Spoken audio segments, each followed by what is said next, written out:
Hello friends, দেখো এই যে টবটা দেখতে পাচ্ছ, এই টবের মধ্যে এই চারাগুলো কিন্তু আমি 7 দিনেই তৈরি করেছি।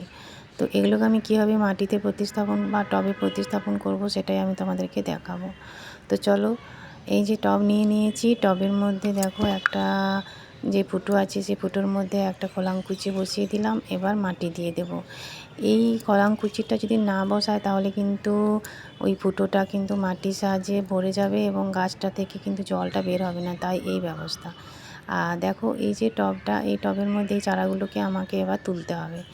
তো দেখো আমি এটার সাহায্যে এই চারাগুলোকে তুলে নেব।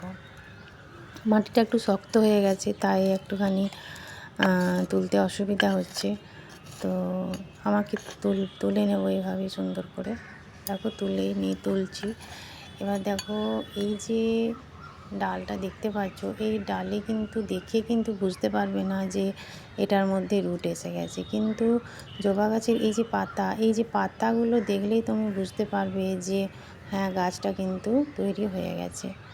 তো এবার দেখো এটাকে আমাকে টবে প্রতিস্থাপন করতে হবে। তো চলো প্রতিস্থাপনটা দেখাই। এই যে এবার টবের মধ্যে মাটি নিয়ে নিয়েছি। এবার মাটির মধ্যে মিডিল পোর্শনে এটাকে আমাকে সুন্দর করে চেপে বসিয়ে দিতে হবে।